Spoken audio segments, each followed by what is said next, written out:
Selamat sore teman-teman. Bagaimana kabarnya? Sehat? Semoga sehat ya. Kita hari yang ke-7 pertemuan terakhir. Teman-teman yang belum pernah open cam mungkin bisa ya diusahakan open cam gitu. Ini pertemuan kita. Pertemuan terakhir gitu ya. Pertemuan ke-7. Teman-teman yang belum pernah open cam mungkin bisa diusahakan ya. Teman-teman yang belum pernah join gitu bisa diusahakan. Sepertinya kelas ini kurang seru ya karena teman-teman umumnya masih pasif gitu ya. Diusahakan nanti kalau misalnya di semester-semester berikutnya ketemu dengan dosen-dosen yang lain, teman-teman usahakan agar nanti nilainya bisa lebih bagus gitu. Dua hari ini saya sama Pak Hari gitu ya lagi apa akreditasi dan sempat disinggung untuk mahasiswa RPL gitu ya. Mahasiswa RPL biasanya ya diusahakan gitu harusnya lebih ketat dari ya lebih ketat perkuliahannya juga lebih ketat, pemberian nilainya juga lebih ketat gitu ya. Harusnya mahasiswa RPL gitu ya. Semoga saja nanti hasil perkuliahan selama 7 kali pertemuan ini bisa sesuai dengan harapan teman-teman gitu ya.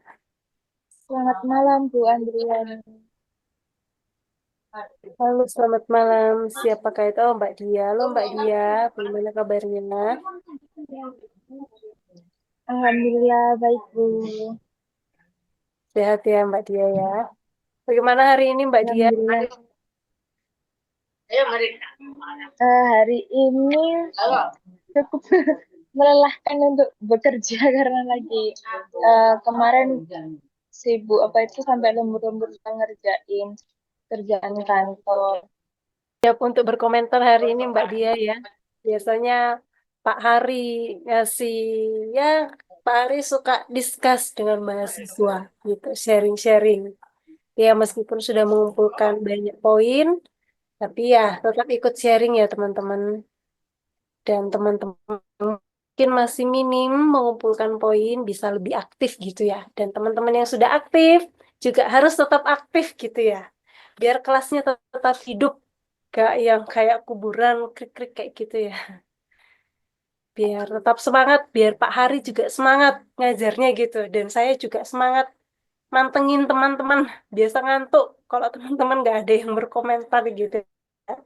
Sharing lah di tempat kerjanya gitu.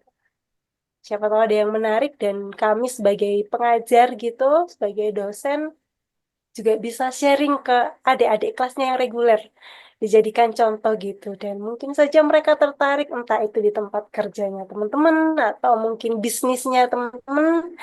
Ya, secara tidak langsung kami memperkenalkan bisnis atau tempat kerja teman-teman ke teman-teman yang kelas reguler kayak gitu. Karena kami juga harus memberikan contoh-contoh nyata, teori, dan juga contoh nyata di lapangan. Semakin banyak teman-teman sharing, kami juga semakin banyak punya contoh gitu ya. Punya contoh yang bisa kami sharingkan ke teman-teman, apalagi secara pribadi saya yang memang full teori gitu ya. Kalau Pak Hari kan lapangan, praktisi gitu ya.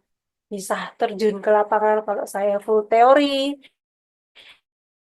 dan sangat membutuhkan komentar dari teman-teman yang bisa saya jadikan contoh nyata mengaitkan antara teori dan bukti di lapangan. Nah, teman-teman kan ini sudah bekerja gitu kan, sharing lah di tempat kerjanya. Dan itu bisa saya jadikan contoh untuk pengetahuan tambahan untuk kelas reguler. Pak Hari sudah ada di sana ternyata. Halo, Bu Adriani. Bagaimana Pak Hari 2 hari ini kita di sidang? Iya, ini lumayan ya ternyata ya. Lumayan apa ngefek di punggung gitu ya. Kita duduk terus itu pagi sampai sore. Aduh, Pagi dari jam 8 sampai jam 5 setengah 6 ya Pak ya, standby di betul. ruangan. Ya, teman-teman di dunia perguruan tinggi itu ada namanya akreditasi ya. Mungkin di beberapa pekerjaan lain juga ada ya, contoh di rumah sakit itu juga ada akreditasi dan saya pikir beberapa instansi juga ada ya. Em, Akreditasi itu pekerjaan yang melelahkan ya. Saya ikut itu ini ke-6 kayaknya. Ke-6 di kampus ketiga. Jadi lumayan. Cuman sebenarnya yang bikin lelah itu pekerjaan saya di akreditasi itu sebenarnya nggak terlalu banyak ya. Saya di lembaga yang sebenarnya nggak terlalu sebanyak itulah dibanding teman-teman di program studi. Ya cuman duduknya ini loh, duduk nunggu ditanya itu ternyata capek banget teman-teman. Gitu ya. Duduk terus kita nggak tahu kapan ditanya, kita harus standby. Kita tuh disuruh di kampus jam 7 pagi terus iya ini lumayan cepat tadi jam 4 sore udah balik. Kemarin masih membantu teman-teman dosen prodi itu sampai jam 6 lebih itu ya di kampus ya. Terus apa besoknya begitu lagi. Nah, ya itu duduk capeknya adalah capek duduk dan menunggu ditanya. Ternyata pertanyaannya paling cuma 3 gitu, tapi duduknya bisa berjam-jam. Waduh, melelahkan. Tapi ya seperti biasalah ya, itu sesuatu yang tidak bisa dihindari karena bagian dari pekerjaan. Itu. Oke, oke, kita sambil nunggu teman-teman yang lain. Seperti biasa, ini pertemuan terakhir ya buat Reni ya? Iya, benar. Pertemuan terakhir teman-teman kalau bisa open cam dong ya. Dari kemarin-kemarin masa kita ngomong sama layar ini ya, open cam. Kita review-review tipis-tipis. Eh, Nanti kita lihat ya konsumsi waktu kita apakah sampai jam 9 seperti biasanya atau bisa lebih cepat. Karena review itu biasanya nggak terlalu banyak lah. Cuman nanti tetap saya ada materi ya tentang innovation dan innovation in marketing ya dan in branding. Halo, ini siapa ini? Fariska, bisa on nggak kameranya? Rafli, Irlani, yang bisa on bisa. Tolong on ya, kita biar ngobrol-ngobrol. Sambil review-review kalau teman-teman ada pertanyaan soal materi-materi kemarin, masih seputar introduction of digital marketing, teman-teman ya. Introduction. Jadi harapan kami teman-teman sudah menguasai digital marketing funnel ya, yang nanti nggak lagi ya yang belum bisa ditanyakan. Terus apakah teman-teman perlu beriklan atau organik ya? Bisa pakai live streaming. Nanti cerita deh ya siapa yang di sini yang sudah live streaming sudah pernah ya. Saya sambil cek-cek ini teman-teman ya, sambil lihat materi-materi sebelumnya yang sudah kita bahas. Ini kok masih sepi ya? Biasanya udah lumayan rame nih jam segini. Halo, Mas Bagas. Apa kabar, Mas? Alhamdulillah Pak. Oh iya, Anda on cam tapi begitu gitu loh. Sebentar Pak, baru nyampe Pak. Nanti saya on Oh, cam Pak. oh gitu ya, mau cuci muka Iya. dulu, make upan dulu, bedaan dulu gitu ya, pakai blush on gitu. Seenggaknya cuci muka lah Pak. Oh, dari tadi belum cuci muka. Oke, oke, siap. Iya. Gimana Mas Bagas minggu ini pekerjaannya? Minggu ini pekerjaannya rumit Pak, rumit Oh, sekali, nah sangat ini rumit. rumitnya itu kenapa? Kalau ada yang ada yang boleh di-share, di-share. Di-share sedikit Pak ya, itu kan Bapak Yoi. sedikit banyak kan sudah saya isi Pak data saya sebagai siapa di perusahaan. Ya. Jadi perusahaan saya kan bergerak di bidang pertambangan batu bara Pak.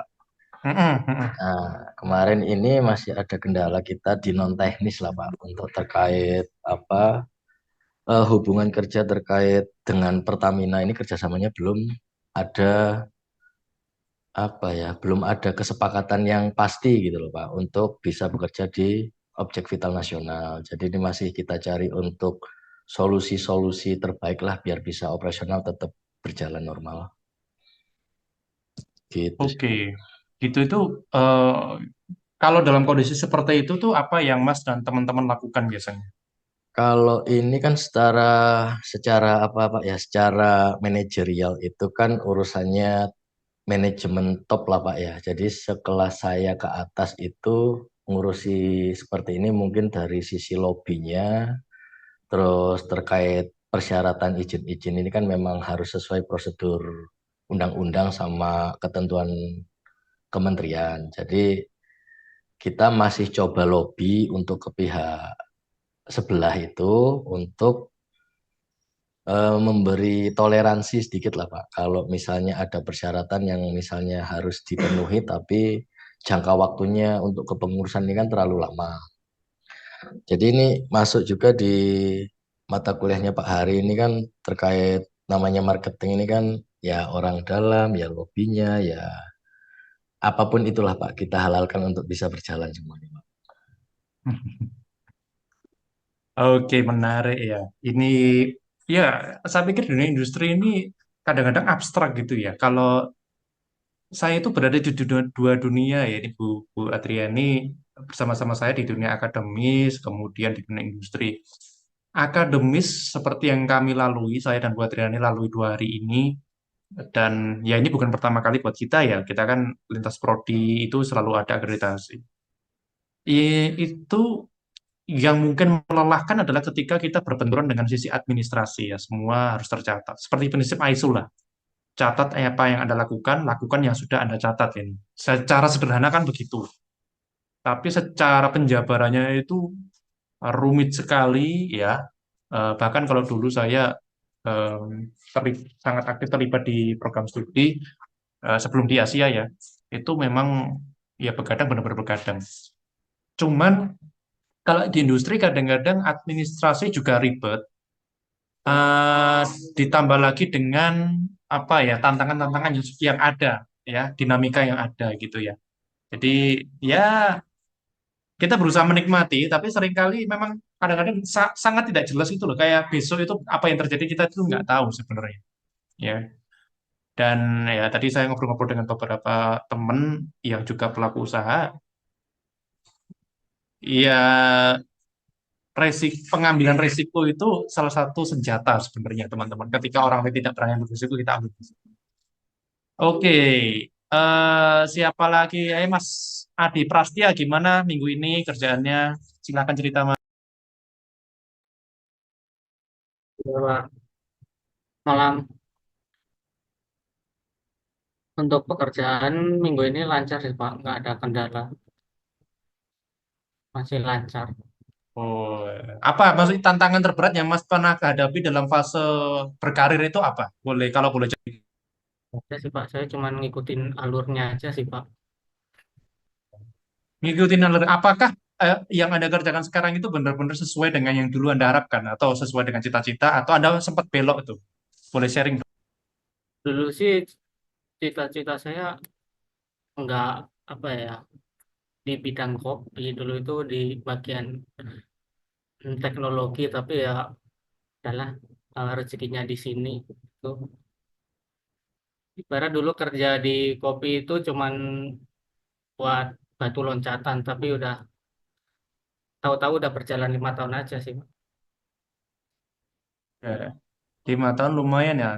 Paling tantangan terberat apa di bisnis kopi ini? Kemarin sudah sempat spill sebenarnya, tapi saya pengen gali lagi. Ada nggak tantangannya lebih berat? Kayaknya mana-mana aja hidupnya ya. Atau gini deh, saya balik kontrasnya. Pencapaian yang paling menyenangkan itu ada di titik apa, Mas Adi?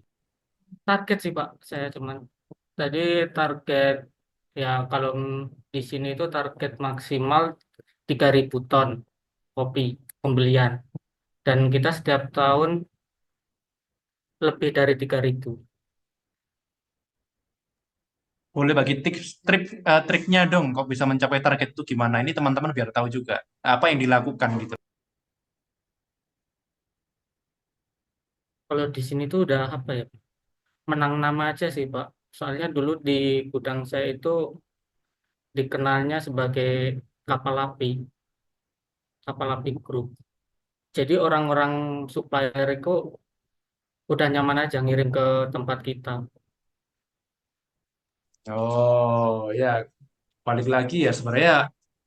Oke, mungkin singkat dan kesimpulan itu ya. Jadi kalau menurut Mas Adi Prastia ini, kunci dari bisnisnya Mas Adi untuk bisa sukses itu apa? Pun teliti, disiplin, itu sih. Sama jujur. Oke, berarti apa ya? satu faktornya itu karena kenalan-kenalannya sudah terbentuk ya, sudah ada relasi sebelumnya ya. Oke oke, thank you. Saya pengen ngomong yang ini nih, yang ada pas fotonya nih. Halo Mbak Valerie Octavia, bisa open mic nggak? Syukur-syukur bisa open cam. Ini jarang ini nih, Valerie Octavia, bisa dengar saya? Kita coba panggil-panggil dulu. Atau Mbak Farida Putri, ini banyak ya teman-teman yang sering pasif ya. Mbak Farida, wah dua-duanya, ini multitasking ini, jangan-jangan ya. Cuman Zoom-nya nyala tapi nggak bersama kita, wah jangan ya teman-teman ya. Kita tinggal satu pertemuan aja kok ya. Jadi tolong yang aktif, kita pastikan ada manfaat ya dari perkuliahan ini.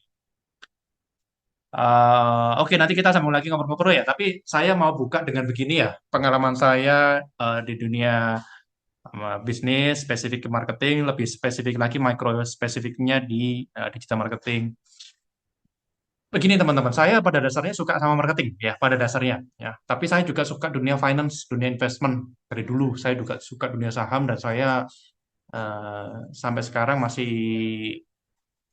bisa dibilang 70% uang saya itu di saham gitu. 70, jadi di rekening yang cash itu paling cuma 30%-an. Dan juga ada besar di kripto. Di kripto saya hold lama itu ya, dari 2019 kalau nggak salah. Kalau di saham lebih lama lagi. Nah, teman-teman, saya itu sangat menggunakan digital marketing karena sudah saya bilang sebelumnya otomasi.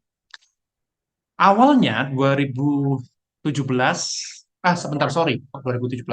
2007, saya mulai serius untuk menjalankan usaha namanya Rekosta gitu ya. Itu sebenarnya dulu di bidang soft skill education pada zaman 2007 itu. Kemudian nyambung ke marketing ya. Jadi kita jasa marketing gitu. Cuman pada waktu itu kan belum ada digital marketing ya. Dan ini teman-teman bisa lihat ya, kalau lihat perkembangan marketing itu sangat dinamis, cuma secara prinsip sama ya. Nah, ini teman-teman nanti melihat eh, apa yang bisa ditangkap gitu ya. Kalau saya pada prinsipnya marketing itu kan tindakan untuk mendekatkan kita dengan pasar potensial. Kalau teman-teman masih ingat, ayo, potensial market itu ciri-cirinya apa? Silakan komen di kolom chat dong. Saya ingin tahu.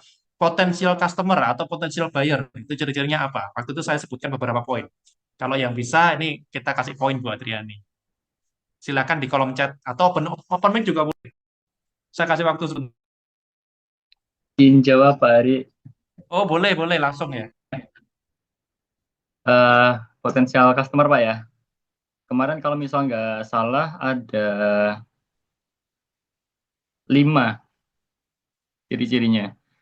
Jadi yang pertama itu butuh produk kita. Kemudian yang kedua konsumen atau customer itu mau membayar produk kita. Yang ketiga adalah urgency atau butuh secepatnya. Yang keempat adalah kembali lagi untuk membeli produk kita. Yang terakhir, mau mereferensikan produk kita. Mungkin itu, Pak. Mantap, Mas Bayu Haji. Thank you ya. Ya, itu teman-teman ya. Sehingga dari situ, ya dari pemaparan Mas Bayu Haji tadi, kita akan melihat marketing suatu tantangan yang menarik. Saya mulai dulu dengan tadi education business, kemudian lanjut ke bisnis advertisement, periklanan. Cuman saya mulai di sekitar 2007, 2008, 2009 itu periklanan belum digital ya, sehingga saya mulai ya, pasang billboard, jasa pasang billboard, kreatif desain ya, itu lanjut kemudian sampailah di tahun 2010 mulai tergoncang dan bangkrut. Itu kematian yang pertama. 2012 bangkit, lanjut sampai 2016. 2016 kena goncangan juga, em, dan 4 tahun goncangannya ya. Jadi sempat mati dan minus nggak karuan. Nah, dari situ saya mulai eh, masuk dunia investasi lebih serius. Jadi sebelum terjadi goncangan itu udah mulai bisnis properti dulu ceritanya ya. Jadi bisnis properti sekitar tahun 2012, 2013 lah, sekitar itulah, saya lupa. Jadi saya investasi properti pertama, kemudian langsung bikin kos-kosan. Ya. Sekarang masih ada di Tidar, Malang ya, Kota Malang. Saya pakai 5 kamar dekat kampus Macung ya. Jadi itu perjalanan saya. Kemudian setelah 2 tahun bikin bisnis properti, lanjut propertinya, tapi bisnis saya yang babak belur begitu. Kemudian saya menemukan fokus ya di teknik digital marketing. Di situ saya mulai dapat banyak relasi. Jadi digital marketing ini bukan selalu untuk jualan teman-teman, tapi saya gunakan untuk menemukan relasi-relasi baru, jaringan baru, distributor baru. Kayak. Ya, di situ mulailah kenal banyak orang, mulailah berjejaring. Kemudian saya mulai bisnis pariwisata waktu itu. Pariwisata lagi booming. Kalau saya di Malang kan kota wisata Batu itu lagi ngehits ya dengan adanya Jatim Park 2 gitu, dan seterusnya. Nah, bisnis wisata sebenarnya bisnis iseng, jadi proyek sampingan ternyata berkembang dan menjadi recurring income ya, pendapatan rutin ya. Jadi saya bikin Traveloka versi mini lah waktu itu. Nah, ternyata bisnis yang simple ya, sampai sekarang masih simple. Jadi kadang-kadang ada satu project, dua project yang saya biarkan sederhana buat mengantornya biar enak, biar gampang. Gitu. Jadi memang saya nggak, kadang-kadang itu saya nggak fokuskan untuk scaling up. Jadi memang saya biarkan sederhana, simple, kecil gitu. Tapi ada perputaran, ada cash flow di situ. Nah, kemudian masuklah 2018, udah mulai main tender gitu ya, mulai project-project development, innovation, research. Dan ternyata perusahaan-perusahaan besar, termasuk perusahaan plat merah ya, BUMN itu membutuhkan inovasi. Nah, di situ saya mulai ikut tender. Kalau ini penunjukan langsung ya, tanpa tender kan nilainya 200 juta ke bawah bisa. Tapi kalau di atas itu kan harus ini ya, harus ada tender, fase tender. Nah, di situ saya mulai masuk main di kawasan industri. Jadi kita pengembangan kawasan industri bagaimana konsepnya dari kita, idenya dari kita, tapi kita pakai riset, pakai survei beneran, data primer gitu. Nah, di situ lumayan gitu. Akhirnya punya cash yang menurut saya cukup bisa menghidupi bisnis yang tadinya sempat mau mati gitu. Nah, saya menggunakan digital marketing untuk melebarkan sayap lagi. Jadi perusahaan-perusahaan yang akhirnya terkoneksi dengan saya itu bisa dibilang 80% dari digital marketing, 20% dari relasi. Jadi akhirnya dengan kenal dengan perusahaan ini, pertanyaan simpel gitu. Setelah kenal, kita bisa garap apa nih Pak? Yang barengan gitu. Kalau karyawannya mereka sudah 3.000 orang, ya, wah ini lumayan nih. Ya, Bapak mau pengembangan kemana nih? Misalkan dia bilang, oh kita mau pengembangan pelabuhan. Kita mau bikin pelabuhan baru di daerah Surabaya Timur. Dan ke arah Pasuruan, Bangil sana ya. Mau dry port itu pelabuhan kering, pelabuhan buat nampung kontainer itu teman-teman ya.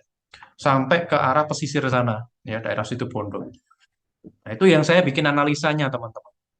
Nah, menariknya adalah ketika saya mengeluarkan anggaran iklan, itu saya udah bisa ngitung ya. Ketika mengeluarkan iklan misalkan 20 juta atau 30 juta per bulan, kita bisa hitung, kita bisa dapatkan revenue 2-3 kali lipat lah dari situ.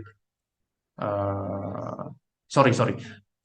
Kalau dihitung profit mungkin 2 kali, tapi kalau revenue 3-4 kali lah. Nah, itu pola ya teman-teman yang saya sering bicarakan di setiap pertemuan ya. Teman-teman pada intinya marketing itu menemukan pola. Tapi begitu ketemu polanya, teman-teman harus kejar ke angka yang lebih baik lah gitu ya. Angka saya kalau dibandingkan perusahaan-perusahaan yang jauh lebih besar, ya tentu nggak ada apa-apanya. Tapi bagi saya yang tadinya merangkak dari bawah, terus sempat nggak jelas permainan bisnisnya, menurut saya uh, cukup bertumbuh begitu ya. Walaupun sampai sekarang pun kadang-kadang ada tamparan-tamparan industri yang mengagetkan gitu. Tiba-tiba kita, proyek ini nggak berhasil, terus kita harus nanggung kerugian sekian, itu masih terjadi sampai sekarang. Nah, tapi pada intinya saya berpikir untuk bangun ekosistem. Contoh begini, contoh simpel ya teman-teman. Ketika, saya udah, kalau ditarik garis sekarang mungkin sudah di bisnis wisata sudah 11 tahun. Nah, bisnis wisata itu perlu apa lagi? Nah, di situ saya mulai mengembangkan ke usaha Yang simpel-simpel aja, pokoknya ada cash flow ya. Saya nambah laundry, saya akuisisi laundry. Kenapa laundry? Karena kita butuh untuk eh, kebersihan eh, pariwisata. Yang lalu sempat saya ceritakan sebenarnya ya teman-teman. Tapi ini meng-highlight aja dari apa yang pernah saya spill atau ceritakan ke teman-teman. Nah, kita dapat perputaran itu, kemudian sekarang kita lagi ancang-ancang masuk ke bisnis perkebunan. Nah, kalau teman-teman lihat ya, sebenarnya dari langkah-langkah saya di dunia praktis, di dunia usaha, itu tidak ada yang ujuk-ujuk langsung besar gitu. Karena kita juga ngeri-ngeri sedap nih ketika kita berani ambil risiko di arena yang sama sekali kita nggak tahu. Ya, tapi sebenarnya di level saya, karena level pengusaha kecil lah ya, wirausaha kecil, saya itu tergolong termasuk orang yang berani ambil risiko, berani nanggung kerugian. Dan saya orang yang cepat ikhlas gitu ketika rugi, misalkan 50% dari uang saya di bank hilang, ya udah mau gimana lagi gitu. Ya, paling pusingnya 1 hari gitu. Besoknya udahlah. Nah, itu saya lumayan kalau kalau uh, risk handling kayak gitu lumayan ya. Ada jiwa di situ. Dan mulai terbiasa. Tapi dulunya nggak terbiasa, kemudian udah ketampar bolak-balik ya namanya bisnis ya untung rugi ya kayak udah harian itu ya udah. Nah, sekarang mulai melihat dari sektor-sektor lain yang bisa dioptimasi dengan digital marketing. Saya ambil contoh ya, satu proyek saya. Suatu saat, ini kayak saya lupa pernah cerita ke pertemuan di pertemuan ketiga atau kedua saya lupa ya. Tapi kalau teman-teman lupa atau teman-teman merasa kok kayak belum diceritain, saya ceritain lagi. Tapi kalau teman-teman merasa sudah pernah diceritain, tolong jangan bosan ya. Tolong jangan bosan. Ini kelas hari ini adalah review. Jadi eh, 2019 saya ketemu satu pengusaha retail ya, dia punya properti gudang ya. Kemudian gudang itu besar ya dijadikan toko. Ini kayaknya saya pernah cerita deh ya, jadikan toko. Terus suatu saat saya bilang, daripada kamu bikin toko terus ngisi barang sendiri, mendingan kamu cari kerjasama ya dengan produsen, dengan pihak yang bermain di dunia perdagangan gitu lah. Istilahnya minimal bisa konsinyasi atau gimana. Nah, saya menggunakan digital marketing untuk mencari supplier gitu. Jadi eh, gudang itu saya foto, saya video ya, atapnya saya pakai lewatin drone gitu ya, jadi posisi dari atas. Kemudian saya pakai iklan digital, saya pakai Meta Ads. Di situ di iklan itu saya tulis, ini ada gedung segede ini kosong. Siapa yang mau ngisi barang boleh. Kalau Anda mau jadi supplier kita dengan sistem konsinyasi atau titip jual, besok sudah bisa dikirim. Gitu. Iklan saya begitu waktu itu ya. Jadi daripada ada susah jualan di Shopee, nah itu mulai ada iklan seri-seri sebelumnya, seri-seri selanjutnya. Jadi kalau teman-teman ingat, saya pernah cerita minggu lalu yang flowchart iklan, kalau dilihat gimana, kalau nggak dilihat gimana. Terus saya melakukan itu. Jadi saya video gudang teman saya gitu, jadikan toko aja deh. Nah, terus daripada Anda jual di Shopee susah-susah gitu, saya iklannya di internet gitu. Mendingan Anda jual di toko offline. Ini ada toko offline di posisi yang sangat strategis, ada lalu lalang, di depannya ada trotoar, nah orang bisa bolak-balik jalan gitu, lumayan ramai, jalannya juga sering macet, nggak malam minggu pun macet. Dapatkan kesempatan istimewa menjadi supplier kami di toko baru kami, gitu kira-kira. Terus kita branding dengan brand baru, supplier yang kita dapatkan ternyata yang berminat jadi supplier ada sekitar 40-an awalnya, kemudian ditambah lagi dari 70. Kita seleksi, kita masukkan barang di toko. Nah, di situ ketika terjadi penjualan, kita dapat persentase dari setiap unit yang terjual. Nah, dari mana saya bisa mendapatkan supplier, mendapatkan jaringan-jaringan yang lain? Gitu. Ya, dari digital marketing, dari ads. Jadi, ngumpulkan 70 supplier itu sangat cepat itu, 4 hari kali. 4 hari. 4 hari kita seleksi dari 70 supplier itu yang barangnya menurut kita oke itu tinggal 28. 28 kita masukkan barang, kemudian toko buka. Secepat itu teman-teman. Waktu itu kita mikir cepat aja, pokoknya nggak usah terlalu sempurna. Sistem apa model interior industrial pun udah bisa jadi, kita langsung jualan.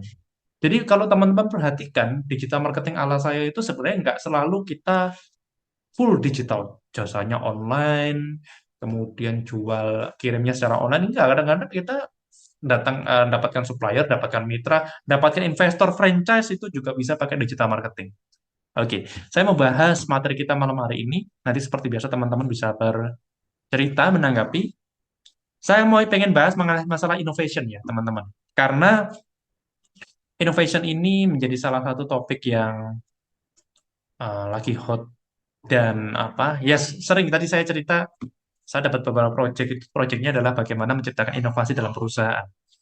Pak, apakah seperti konsultan? Enggak. Kalau konsultan itu gini-gini. Kalau saya mulai dari R&D, teman-teman. Jadi saya meriset dan mengembangkan research and development apa yang bisa dia lakukan gitu. Dari segi produk, dari segi bisnis, dari segi market. Teman-teman kalau ingat Ansoff Matrix ya, teman-teman ada berapa kuadran? Untuk 4 kuadran. Ya, ada market penetration, market development, product development, sampai diversification. Nanti teman-teman coba lihat lagi ya. Nah, sebenarnya menjadi brand yang menjadi merek yang inovatif itu tidak selalu harus berhubungan dengan teknologi. Oke. Nah, teman-teman, brand innovation dapat didefinisikan sebagai satu identitas merek yang menunjukkan kemampuan. Ini ya, kata kuncinya kemampuan, teman-teman. Kompetensi. Jadi kalau kalian, nanti teman-teman saya minta untuk, ini kesempatan terakhir ya, ini pertemuan ke-7, saya ingin teman-teman membuat satu konsep marketing, ada satu konsep bisnis yang ingin dijalankan. Entah itu nanti dijalankan beneran atau masih mikir-mikir ya silahkan. Tapi saya ingin teman-teman menceritakan soal apa yang sekarang menjadi gagasan teman-teman untuk berbisnis ya. Kalau di sini ada yang sekarang karyawan tapi suatu saat nanti ingin berbisnis itu boleh diceritakan nanti kita saling menanggapi. Atau yang sekarang sudah berbisnis pengen coba nyebrang bisnis lain atau memperbesar bisnis lain bisa sharing pengalamannya ya. Barangkali di sini ada yang bisnisnya sudah besar sekali ya itu bisa disampaikan dan kita akan saling melengkapi diskusi malam ini dengan satu kesimpulan yang bermakna tentunya. Oke, kemampuan perusahaan dalam proses menciptakan sesuatu yang baru atau berbeda, produk, layanan, proses. Nah, ini teman-teman, jadi ternyata digital marketing, innovation itu tidak selalu mengenai teknologinya. Bisa produk, layanan, atau proses, atau bahkan model bisnisnya yang berbeda. Kalau teman-teman lihat foto ini, ya ini ada laptop. Uh, kita coba ingat Michael Dell ya. Dia menciptakan inovasi yaitu penjualan laptop langsung, direct selling ya, nggak langsung toko. Itu juga inovasi gitu ya. Nah, brand innovation itu apa? Brand innovation itu dapat menghasilkan manfaat. Nah, ini artinya brand innovation itu menciptakan ya berhubungan dengan marketing ya, itu menciptakan nilai baru bagi pelanggan. Jadi kalau kita bicara, ingat ya pelajaran yang lalu-lalu, brand adalah satu identitas. Ya, brand itu bukan sekedar logo, bukan sekedar ini, tapi satu identitas. Dan bicara soal branding, bicara soal marketing, kita bicara soal permainan psikologi. Ya. Ingat-ingat itu. Dan bagaimana kita memenangkan, menarik atensi, dan mengolah kemampuan berpikir kita sehingga selaras dengan pemikiran banyak orang yang menjadi target market kita, yang menjadi customer potensial kita. Nah, kalau kita bicara ini, coba teman-teman perhatikan ya di sini ya, ada narasi-narasi singkat. Brand-brand yang sudah teman-teman nggak usah perlu diperkenalkan ya. Apple, Tesla, Amazon, Alphabet, Microsoft. Mungkin ada yang bertanya-tanya kalau Alphabet, kecuali Anda yang mengikuti dunia bisnis, dunia industri, dunia teknologi, Alphabet bukan sesuatu yang baru. Oke.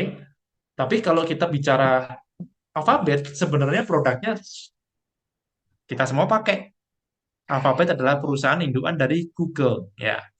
Jadi dulu Google ini waktu Larry Page dan Sergey Brin masih ngutak-ngatik mathematical model untuk search engine sama satu profesor di Stanford. Waktu itu memang planningnya hanya untuk menjadi search engine company gitu.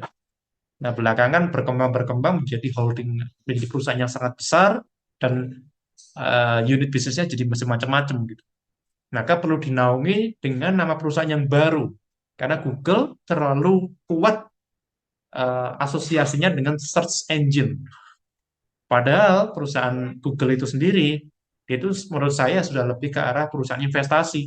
Jadi ada startup apa dicaplo, ada perusahaan apa bagus dibeli gitu. Jadi secara agresif dia menambah kapitalisasi terus. Ya, ya. Kalau saya masih kecil-kecil tadi ya, misalkan saya jalanin bisnis di bidang jasa industri, ya, core saya di situ. Kemudian nambah ke bisnis wisata, ya. Nah, kemudian saya lihat wah ini bisnis wisata ternyata ada juga yang dijual murah. Itu kita bisa beli bisnis itu ya. Dan juga laundry tadi ya. Ini bisnis kecil. Laundry itu untungnya nggak besar ya. Teman-teman mungkin ada yang punya laundry sama seperti saya. Jadi waktu itu saya untuk memperkuat lini bisnis saya beli. Saya beli sekaryawan-karyawannya yang ada di dalamnya gitu. Mesin-mesinnya, karyawannya itu semua saya beli gitu. Karena waktu itu memang dia butuh pengembangan.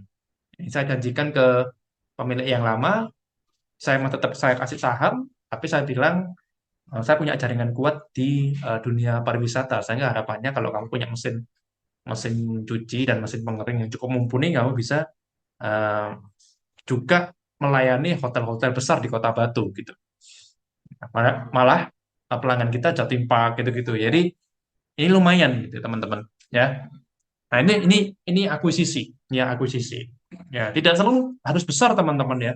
Jadi kalau teman-teman punya bisnis yang sudah jalan, kalau teman-teman ngotot, wah bisnis ini gimana ya supaya saya besarkan? Ya, dengan cara marketing, dengan cara menambah relasi, dengan cara memperluas pasar. Ingat, Einstein of Matrix, market development, market penetration, diversification. Teman-teman, apakah berani melakukan diversification? Saya kadang-kadang nggak berani, walaupun saya suka ambil risiko. Makanya kayak kasus tadi, saya kadang-kadang beli bisnis sekaligus sama karyawan yang ada di sana. Karena menurut saya ada beberapa karyawan yang menjadi kunci yang jauh lebih mengerti daripada saya, karena mereka sudah bertahun-tahun kerja di situ. Buat saya di dunia yang baru, misalkan di bisnis wisata itu. Saya beli sama karyawannya sekalian, tapi kemudian kita dari segi manajerial juga sangat berperan di situ. Nah, tinggal deal-dealnya gimana. Dan itu juga Anda bisa lakukan waktu saya SMA, saya dulu di SMA Dempo ya, Malang. eh saya cuman punya skill SEO marketing ya, search engine optimization ya, saya pakai skill itu. Ya ini juga saya ceritakan ya, teman-teman bisa mulai mengingat ya, tapi jangan bosan-bosan kalau saya ulangi supaya teman-teman paham maksud saya. Em, saya datang beberapa bisnis kemudian eh, saya saya menawarkan bahwa nanti kalau join sama saya, kerjasama dengan saya, market Anda bisa berkembang. Tapi kalau berkembang beneran, tolong saya kasih kompensasi. Kalau nggak berkembang, nggak usah bayar saya apapun. Jadi Anda nggak, nothing tulus ya, Anda nggak bisa rugi. Ketika bisa Anda saya kembangkan dengan model marketing, kalau berhasil, bagus. Kalau nggak berhasil, nggak apa-apa. Saya nggak usah dikasih apa-apa, gitu. Janji saya begitu. Nah, memang tidak semua berhasil, tapi misalkan dari 5 percobaan, 3 berhasil, teman-teman. Yang satu ini berhasil, tapi tipis ya. 2 lumayan berhasil. Yang 2 mati. Nah, dari sini, saya ada perjanjian di atas atas putih dengan pemilik bisnis. Kalau ini berhasil, maka saya menginginkan sebagian dari saham perusahaan Anda. Nah, ini caranya mendapat saham perusahaan tanpa kira keluar modal ya. Kalau kita punya skill. Dan biasanya kita minta 20-35%. Nah, di situ Anda bisa mengembangkan bisnis. Itu teman-teman ya. Nanti kalau teman-teman kurang jelas bisa kita ngobrol lebih lanjut yang mengenai itu. Ya lumayan waktu SMA itu saya bisa bisa mendapat yang cukup menarik lah menurut saya ya dari cara-cara seperti itu. Saya datangin bisnis, kemudian saya ajak ngobrol, saya punya ide pengembangan, Bapak mau nggak join sama saya? Atau saya join dengan Bapak lah sama aja lah ya. Kemudian kalau berhasil, bolehlah saya dikasih opsi mendapatkan sebagian dari saham bisnis Anda. Kalau tidak berhasil ya udah. Kalau dia nggak mau ya udah saya pindah ke usaha lain. Begitu saya lakukan terus berulang sampai saya masuk ke bisnis restoran dulu ya 2010, tapi akhirnya juga tutup. Ya nggak bertahan lama, cuma 2 tahun setengah lah. Ya tapi itu dinamika teman-teman. Nah, sekarang kita perhatikan di sini ada Apple, Tesla, Amazon, Alphabet, dan Microsoft.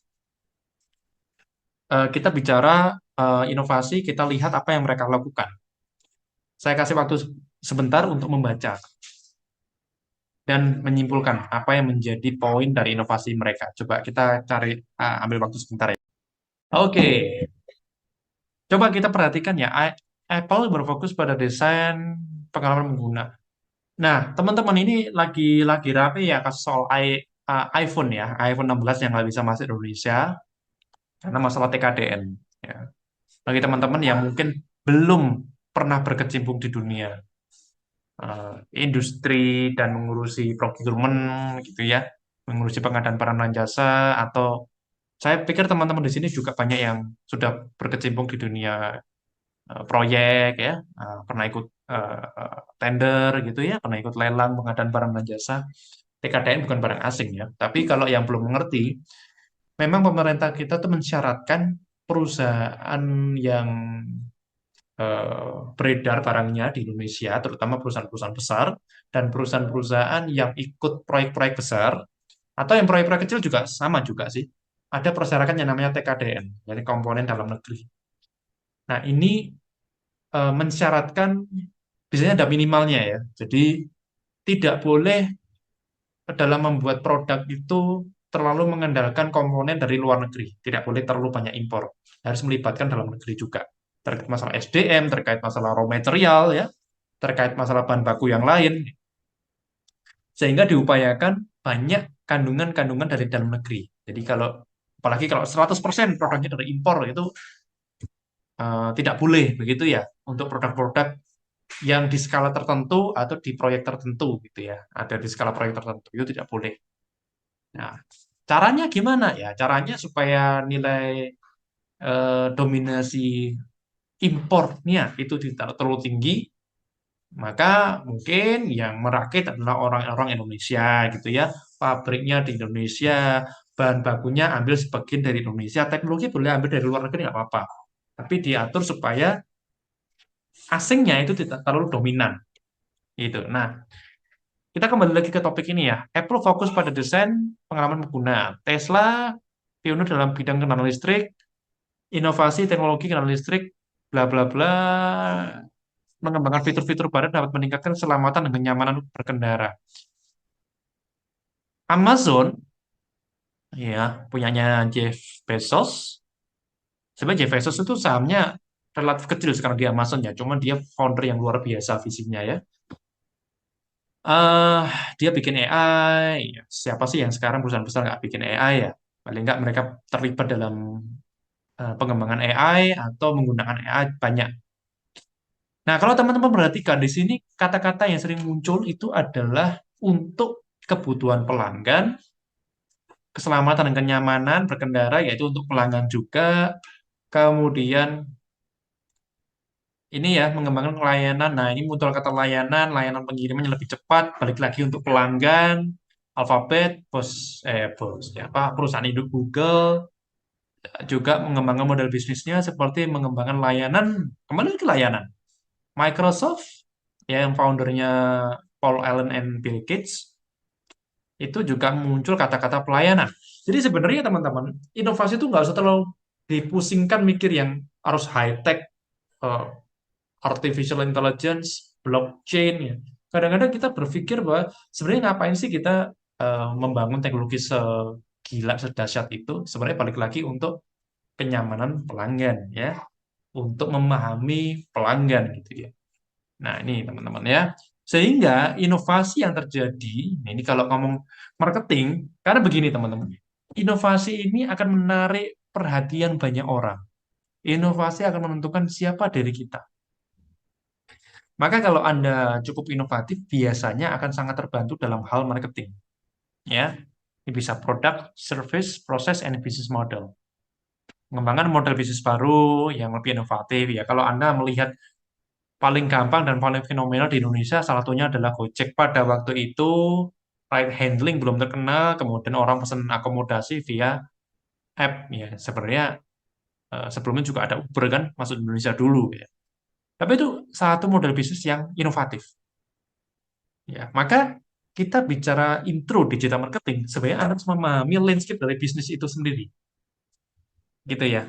Jadi landscape secara luas. Ya, kita bicara soal SBM ya, Smart Business Model nanti, Smart Business Map. Nanti kita akan ngomong soal itu. Jadi ada 12 pertanyaan yang perlu Anda tahu ketika Anda mengembangkan landscape bisnis. Sekecil apapun bisnisnya. Kalau saya tadi bilang mengembangkan membeli laundry gitu ya dan jaringannya, Bisnisnya kecil, ya, nominal juga kecil, skala bisnisnya juga kecil, tapi tetap saya petakan kira-kira ini arahnya kemana nanti, gitu ya. Dan kemudian risikonya apa aja, dan berapa bisa menyumbang perputaran pendapatan dari PT kita, gitu. Jadi ini semua harus diperhitungkan. Juga masalah tantangan yang akan dihadapi, kompetisi dan segala macam. Dan bagaimana dengan bisnis yang sangat kompetitif dan harganya ya harga komoditas, harga yang nggak bisa kemana-mana, ya laundry ya segitu-gitu aja harganya. Mau dikasih mahal juga nggak ada yang mau ini, mau yang datengin. Cuma bagaimana itu bisa tetap survive dan berputar gitu ya. Kemudian service ini juga tadi saya spill ya, layanan, ya produk. Nah ini. Nah kemudian teman-teman, kalau dalam bisnis itu ada yang namanya lean startup ya. Nah ini secara prinsip saya kenalkan singkat ya, karena ini sebenarnya tidak terlalu berhubungan dengan teknis digitalnya, tapi secara prinsip teman-teman itu bisa menggunakan lean startup dalam mencari pola digital marketing. Ingat, kita mencari pola ya. Sehingga yang perlu teman-teman lakukan adalah begini. Ya, ini prinsip Lean Startup. Jadi ketika ada ide bisnis, jangan terlalu lama untuk memikirkan konsep. Jadi segera dibangun tuh. Dari ide, kalau bisa besok pagi, misalkan malam ini punya ide, besok pagi langsung eksekusi. Itu idenya. Dan saya kadang-kadang punya proyek-proyek yang sifatnya seperti itu. Jadi nggak usah terlalu lama, langsung kita kembangin uh, bisnisnya.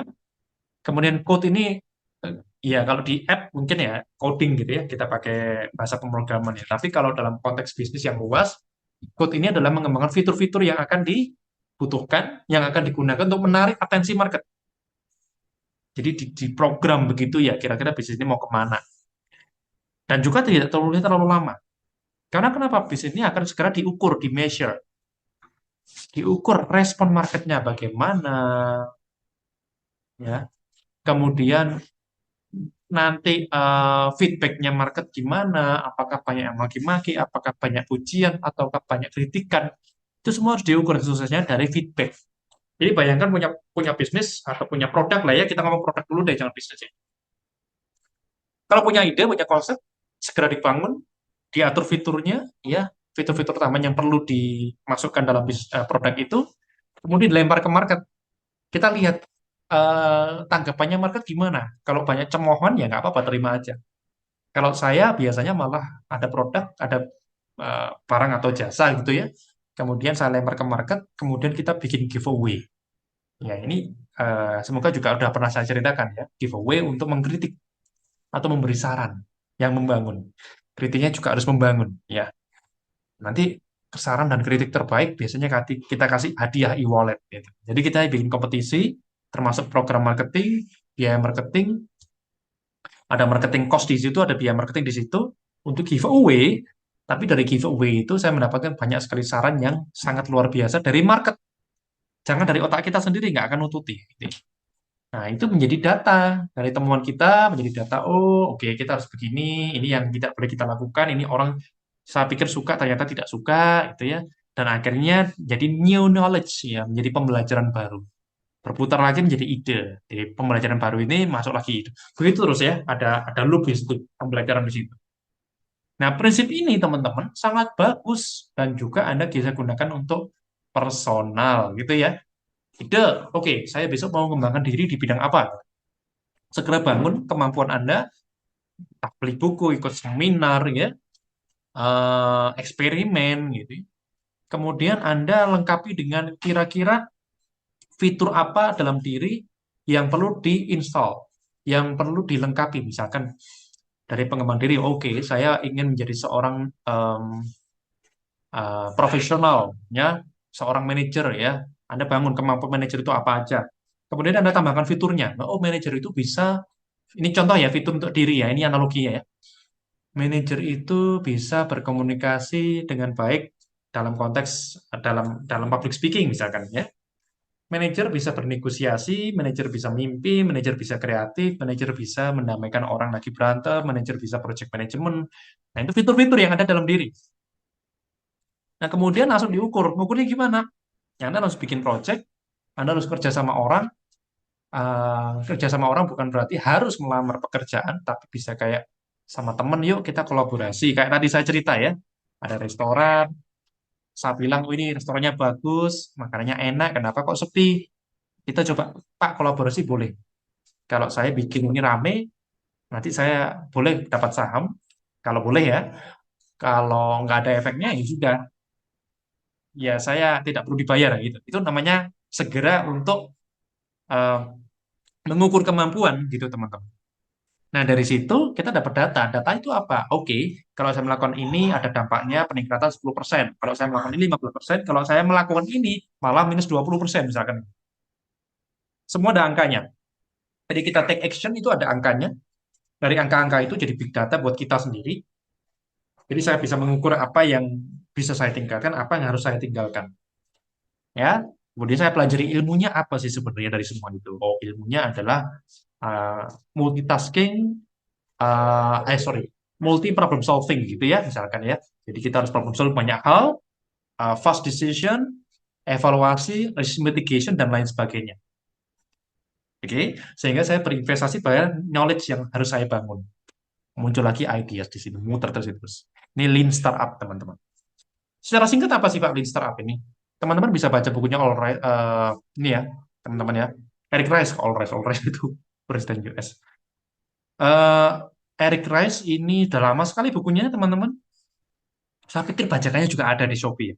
Saya nggak tahu, tapi saya punya buku aslinya. Prinsipnya adalah ketika Anda pengen bisnis, lakukan dengan cepat, segera lempar produk ke market, nggak usah tunggu sempurna, segera dapatkan feedbacknya, dapatkan datanya, dapatkan dialog-olog juga nggak apa-apa lah. Jadi Anda nggak jangan baper ya. Kemudian segera perbaiki, segera lempar lagi ke market, dites lagi, dikata-katain lagi nggak apa-apa, dengerin. Tapi yang membangun ya, kadang-kadang ada yang nggak masuk akal juga ya. Kemudian diperbaiki, itu namanya iterasi teman-teman ya. Iterasi inovasi itu begitu. Dilempar lagi, dapat pelajaran lagi, sampai gitu terus capek memang, tapi akan mendapatkan produk yang, oh orang itu ternyata butuh ini loh. Gitu ya. Orang itu mau beli kalau ini yang saya lakukan. Nah, ini perputaran. Sama juga dalam pribadi kita juga begitu. Oke. Nah, ini langkah konkretnya ya, teman-teman ini sudah saya sharekan juga lewat Bu Adriani yang sudah diupload. Jadi ukur apapun yang Anda rencanakan ya, jangan cuman Pak saya udah bisnis online shop Pak gitu. Oke. Um, sudah bagaimana kemajuan bisnisnya? Ya lumayan lah Pak, banyak yang tanya. Banyak yang tanya itu seberapa banyak, nggak jelas juga. Ada Pak yang beli ya, bulan lalu cuma 2, sekarang udah 16 yang beli. Oh, bagus, ya, itu sesuatu yang bisa diukur. Tapi kan juga cuma itu. Anda perlu mengukur juga tingkat respon orang. Berapa orang yang WA setiap minggu, ya. Apa yang Anda lakukan untuk membuat atau menarik atensi lebih baik dari orang. Ya, apa yang perlu Anda lakukan untuk membuat orang mempercepat transaksi? Itu semua harus diukur, teman-teman ya. Capek sih memang bisnis itu capek. Tapi ya, kalau Anda tidak suka data, main tebak-tebakan doang ya. Setelah belajar, balik lagi bangun ya. Begitu ya teman-teman ya. Nah ini McKinsey framework ini theoretical tapi ini sering digunakan untuk praktis juga ya. Tapi mungkin lain kali lah ya. Teman-teman kalau mau belajar bisa mempelajari ini. Cuman ini lebih ke arah framework untuk strategi dalam berbisnis secara corporate ya, secara besar gitu. Oke, saya mau tunjukkan sebentar. Saya coba lihat materi-materi sebelumnya ya. Sekali lagi ini review teman-teman. Jadi nanti kalau ada yang nggak jelas segera tanyakan atau di kolom chat juga boleh. Kalau misalkan saya bicara terlalu cepat. Sebentar, saya coba buka materi-materi sebelumnya ya. Nah ini pertama ya teman-teman. Intro, ya kita udah bicara brand awareness, lead generation, grow my audience ya. Kemudian kita bicara funnel yang 2 minggu lalu kita sudah sampaikan. Kita bicara soal eksperimen ya teman-teman, saya sangat menyarankan kalau teman-teman niat di dunia digital marketing, teman-teman harus, saya menyarankan teman-teman punya tim itu aja, entah timnya itu Anda karyawan yang Anda kontrak, Anda bayar, Anda gaji, atau teman-teman sendiri yang memang pengen masuk ke dunia digital, masuk ke dunia bisnis, tapi saya sangat menyarankan ada sesi di mana Anda harus bereksperimen eksperimen gila-gilaan. ya, entah itu konten, entah itu Shopee, ada eksperimen. Saya bukan jagonya Shopee ya, tapi kalau misalkan saya ditugasi untuk bangun bisnis di Shopee, saya akan menghabiskan waktu 2 bulan hanya untuk eksperimen. Saya nggak akan langsung jual. Ya, dan saya pastikan, saya paksakan harus ada tim. Saya nggak mau sendirian. Kenapa? Psikologinya kita akan berbeda ketika ada tim dengan nggak, kecuali timnya nggak benar. Ya, jadi saya akan eksperimen gila-gilaan apa yang harus saya lakukan untuk mendapatkan reach terbaik, transaksi terbaik, dan mendapatkan customer potensial terbanyak. Nah, ini contoh yang Instagram waktu itu sudah saya sampaikan ya. Nah, sebentar. Yang perlu saya review adalah, nah, jangan lupa bahwa digital marketing awalnya adalah bagaimana mendapatkan target yang berpotensi. Nah, di situ Anda fokus aja dulu, ya. Dan kalau bicara tentang value proposition canvas, saya nggak tahu apakah Anda sudah dapat di mata kuliah lain atau didapat ilmu ini di kantor, tapi ini konsep klasik, sederhana, cuman masih sangat powerful untuk saya gunakan. Jadi permainan psikologi konsumen, kalau kita ngomong digital marketing itu tidak jauh berbeda dengan konsep marketing. Selalu berbicara mengenai wants, keinginan, apa yang orang inginkan, apa yang orang butuhkan, apa yang orang takutkan. Ya, yang orang takutkan apa nih? Ya, ketakutan untuk tidak mendapat pendidikan yang baik, ketakutan untuk tidak selalu menikmati kesehatan dan segala macam. Itu semua mengandung bisnis dan di situ Anda harus bisa menjemput ya customer untuk mendapatkan apa yang dia cari-cari selama ini. Ingat selalu ada orang yang menunggu untuk diprospekin, lalu selalu ada orang yang menunggu untuk ditawarin produk yang Anda jual. Cuman kadang-kadang kita belum ketemu. Jadi kadang-kadang bukan produk Anda nggak laku, tapi Anda belum bisa menemukan mereka ada di mana. Ya, nah dari situ Anda cocokkan experience, benefit, feature ya. Feature itu sesuatu yang melengkapi ya. Kalau Anda susah membayangkan feature ya, contoh sederhana, payung kalau bisa dilipat, payung lipat itu juga fitur. Ya, fiturnya bisa dilipat. Jadi ada pelengkap, ada value tambahan gitu. Kalau dulu zamannya TV hitam putih, kemudian TV berwarna, ya berwarna itu fitur gitu. Jadi fitur itu tidak berhubungan dengan oh handphone kita fiturnya bisa buat apa aja gitu. Bisa buat tab, bisa buat NPC dan lain-lain, nggak selalu itu. Tapi manfaat-manfaat yang bisa didapatkan. Jadi teman-teman dalam value proposition canvas, produk teman-teman kadang-kadang gini, kita itu bukan jualan produk ya, tapi kita jualan experience ya ketika menggunakan produk. Kita menggunakan menjual pengalaman yang bisa didapat ketika orang menggunakan produk itu. Ya, kita menjual manfaat, kita menjualkan value-value yang bisa ditambahkan, yang bisa didapatkan melalui fitur. Oke. Oke, ini kalau tahapan digital marketing bisa jadi seperti ini ya, potensial customer, mereka kunjungi website Anda ya, meng-highlight atau mereview yang saya pernah sampaikan, apakah punya website, yang pertemuan pertama itu apakah harus, jawabannya tidak harus, tapi akan lebih baik, minimal landing page. Ya, konsumen potensial melihat website, kemudian misalkan living without checking out, dia keluar gitu, dia keluar tanpa membeli.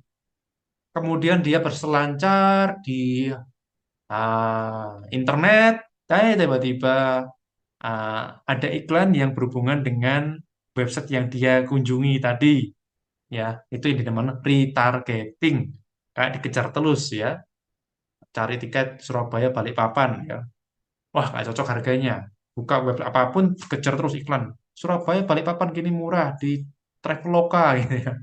Ada hotel Balikpapan murah nih, cuman 400.000, kamarnya istimewa, view-nya laut ini. Nah, itu Anda dikejar iklan nih ya, retargeting. Nah, salah satu keunggulan digital marketing adalah bisa melakukan retargeting. Kemudian dia akhirnya memutuskan, kalau harga ini saya oke. Atau kalau dengan harga yang sedikit lebih mahal tapi tambah hotel, wah boleh juga. Akhirnya dia kembali menjadi happy customer ya. Dia mendapatkan hal yang dia inginkan dengan harga yang dia rela untuk keluarkan ya. Nah, ini contoh dari usaha saya ya. Ini list building, jadi email yang kita cari subscriber gitu ya. Ini bisanya subscriber ini kita cari mangsa ya. Jadi email marketing itu masih powerful kalau Anda tahu gunakannya. Jadi ngumpulkan orang untuk terus berkomunikasi ya. Pak, orang Indonesia tidak pakai email. Ini sering saya singgung di kelas ini juga. Iya, tapi pasar saya pasar bisnis, teman-teman. Ya, orang kantoran itu cek email, teman-teman ya. Ya, kalau orang kantoran, saya ambil contoh sederhana begini ya.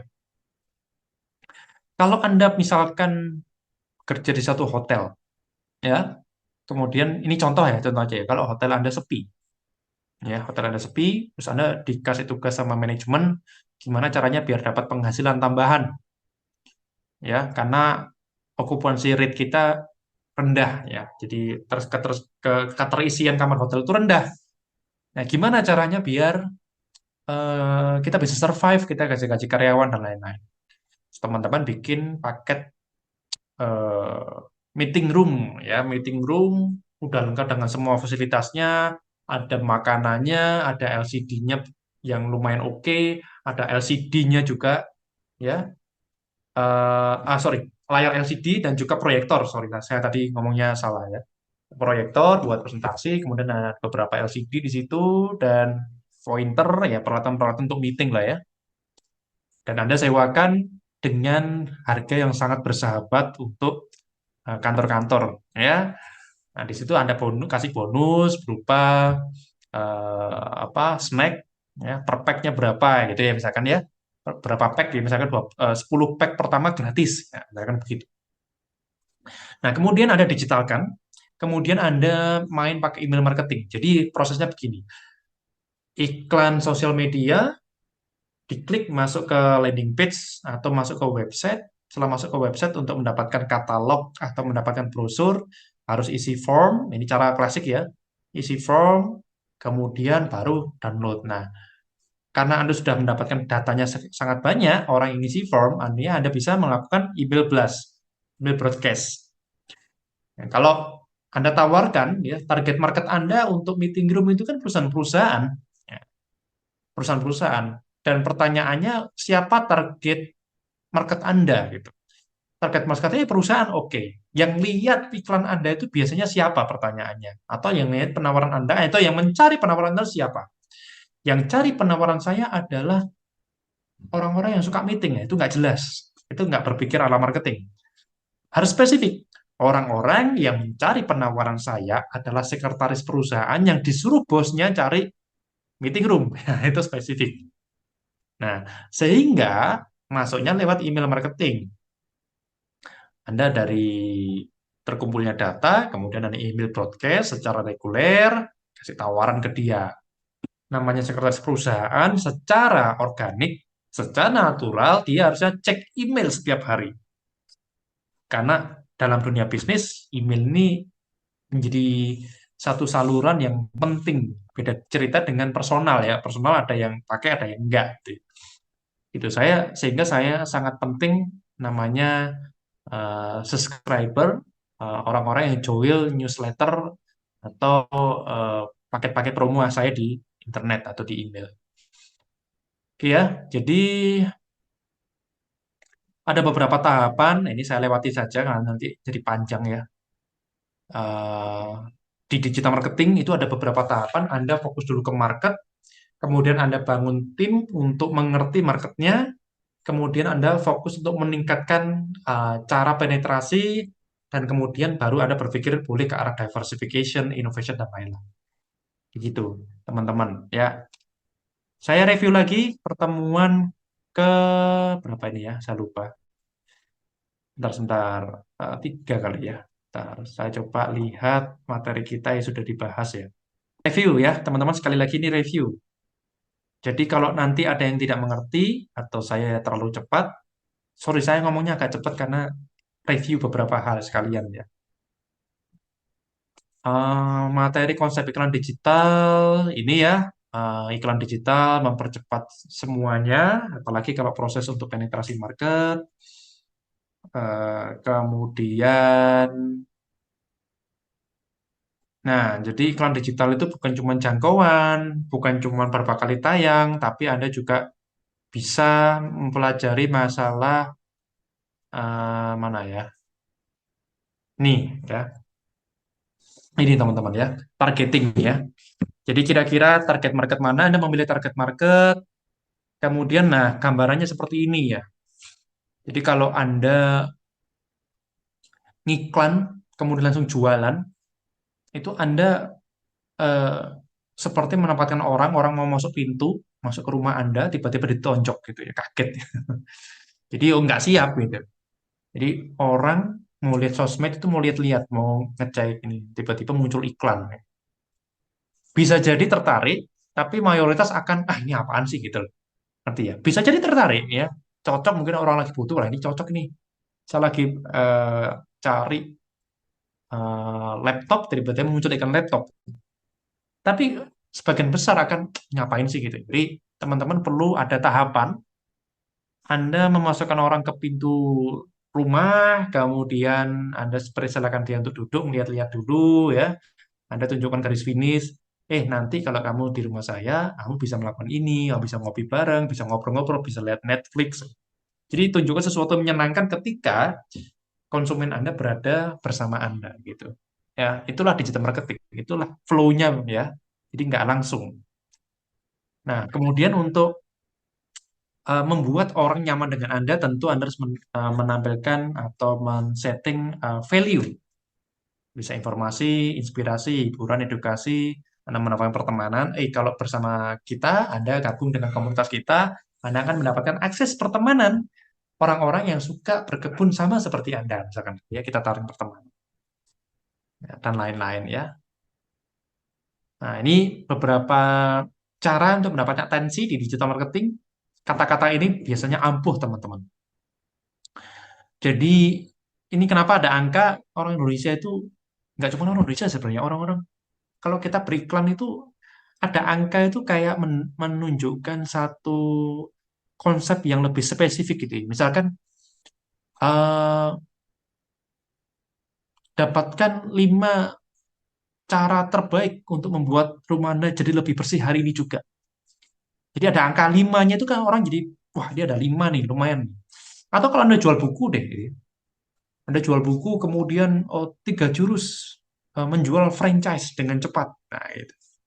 Dibanding dengan jurus-jurus menjual franchise dengan cepat. Itu biasanya ada angka, ada kuantitasnya. Itu lebih promising, lebih orang tertarik itu. Ya, kalau Anda bisnisnya kopi ya, Anda nanti mainkan ada angka apa yang muncul di situ ya. Nah, ini silahkan ya nanti teman-teman. Kemudian gratis itu selalu sih ya. eh, Gratis ya, kata-kata gratis ini menarik perhatian, cepat, gampang, bonus ya. Kemudian orang juga suka dikasih rahasia. Nah, makanya skincare itu rahasia glowing ya dalam waktu 1 bulan ya. Padahal ya susah juga ya tergantung kulitnya. Tapi kata-kata rahasia itu entah kenapa itu selalu menarik orang, membuat orang berimajinasi. Ya, rahasia mobil lebih wangi. Saya punya problem di situ teman-teman ya. Saya tuh seneng mobil wangi. Saya beli berbagai merek parfum mobil, mulai yang harga biasa sampai harga yang mahal kok. Seringkali saya kena zonk gitu. Wah ini kok nggak wangi atau wanginya setahun udah hilang atau ya begitulah ya aromanya cuma begitu-gitu aja. Padahal yang ini harga ini lumayan. Tapi ketika ada iklan gitu ya, rahasia mobil lebih wangi dikasih angka ya, bertahan dalam waktu 3 bulan. Oh, itu saya lebih atensi saya lebih tergeser gitu dengan angka itu.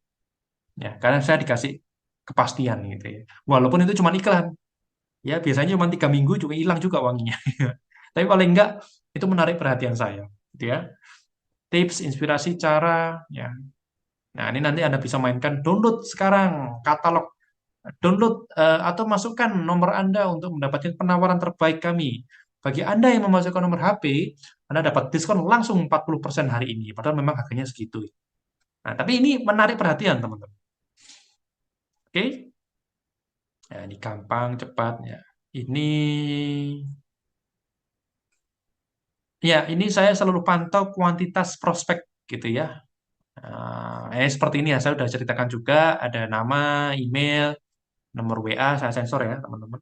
Kemudian domisili, tanggal dia masuk di website saya ya, di ngisi form itu kapan gitu ya.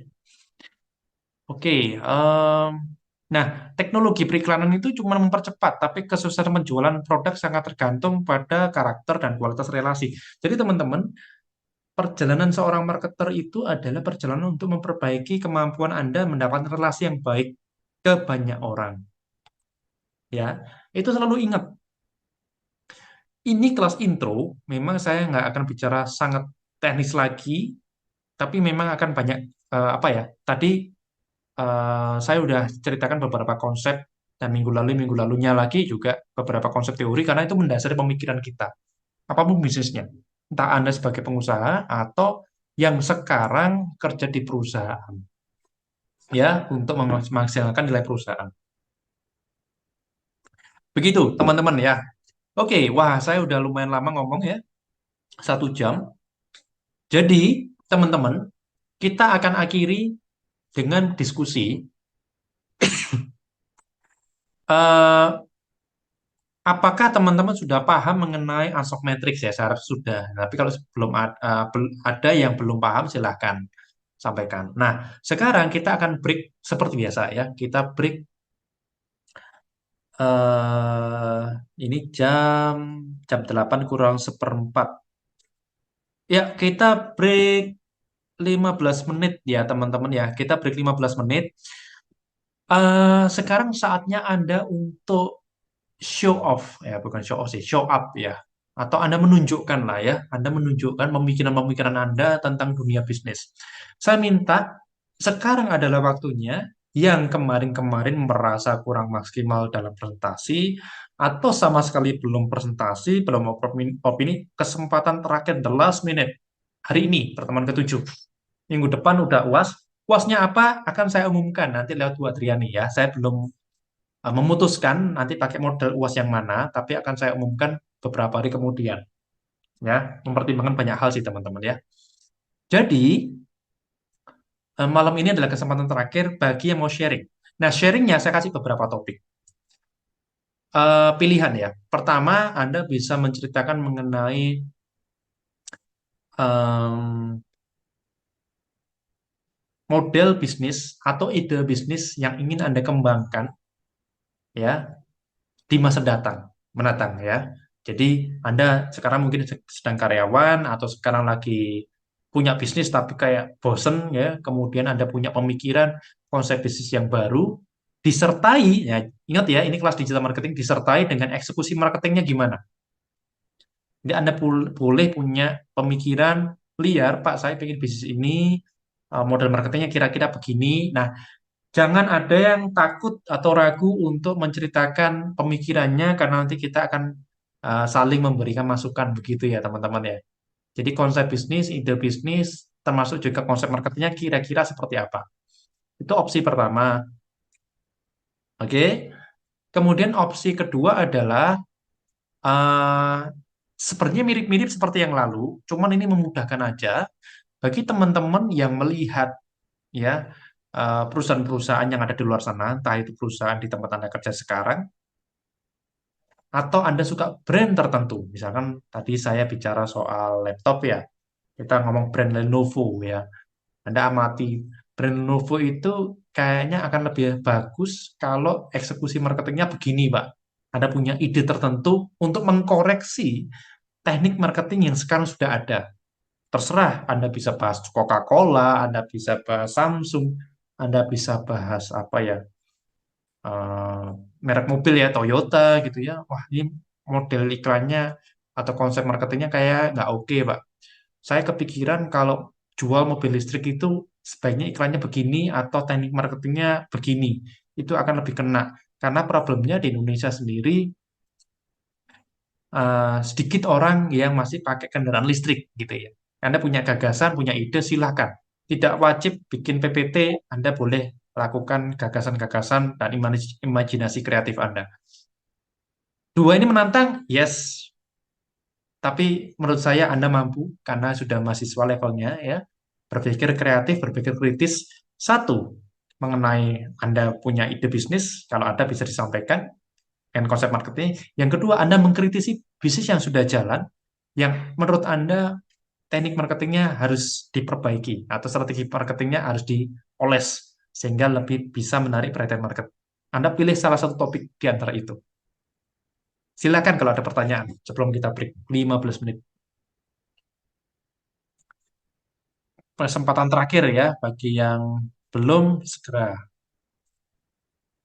Oke, semoga nanti tidak krik-krik. Semoga tetap ada yang ngantri. Ya, ini sama buat Rian ini kalau kadang-kadang wah ini kok cuma satu kadang-kadang ya. Ya, semoga ada beberapa mahasiswa yang ingin beropini. Tapi kalau misalkan nggak ada, ya udah saya closing. Ya, saya closing dengan satu konsep materi, melanjutkan review ya, konklusi ya. Ya, tapi saya harapkan ada karena saya lihat masih ada beberapa mahasiswa yang belum pernah bersuara sama sekali. Ya, clear ya saya pikir ya teman-teman. Buat hari ini begitu ya, kita break dulu 15 menit ya buat hari ini ya. Ya, kita akan masuk lagi ini lewat 3 menit 19.48 waktu Indonesia Barat.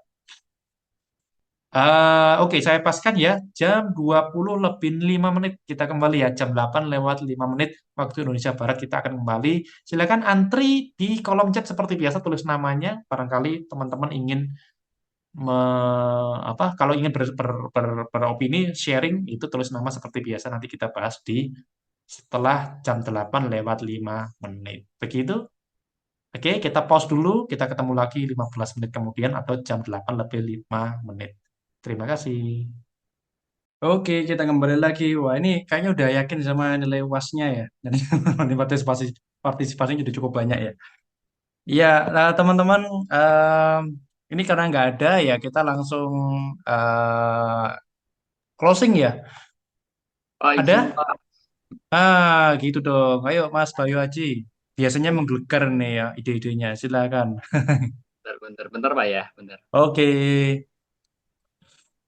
Yang lainnya bisa mulai ngantri ya. Jadi Mas Boyo jadi sebenarnya nilainya juga udah cukup baik ya. Saya lihat beberapa kali partisipasi di catatan saya ini sebelah saya itu sering mencatat beberapa komentar teman-teman, opini teman-teman. Mas Bayu Haji cukup bagus komentarnya. Nah, sehingga kalau Mas Bayu Haji beropini atau sharing knowledge lagi ini akan menambah bobot dia di nilai akhir nanti gitu ya. Yang lain dipersiapkan. Baik, Pak Ari dan Bu Adriani dan teman-teman izin share screen Pak ya. Baik, apakah sudah terlihat Pak? Oke. Baik, mungkin saya ingin eh, menjawab dari pertanyaan atau pilihan yang pertama. Mungkin Bapak Ibu dan teman-teman bisa lihat ya di tampilan ini mungkin gambarnya apa? Ada yang tahu? Kos-kosan bukan Mas? Bukan. Betul, 100 buat Mbak Alicia Ananda. Jadi di sini saya ingin menjawab pertanyaan dari Pak Hari yang pertama. Mungkin ide bisnis yang ingin dikembangkan di masa yang akan datang sekaligus bagaimana cara marketingnya gitu. Oke, jadi kenapa di sini saya ingin memulai bisnis pertama saya di dunia properti atau dunia kos-kosan, karena saya berpikir dari kos-kosan itu penghasilannya tetap gitu. Kemudian selain itu juga peluangnya besar, kemudian bisa dijadikan kayak sumber pemasukan tambahan juga atau passive income. Dan selain itu biaya pengelolaan dari kos itu lumayan mudah. Dan ini mungkin bisa menjadi investasi properti yang minim resiko. Kemudian bagaimana nanti ketika saya menjalankan bisnis ini, mungkin saya masih minim terkait dengan dunia marketing. Jadi di sini saya menggunakan mungkin nanti dua metode seperti itu, kayak misal pasang spanduk,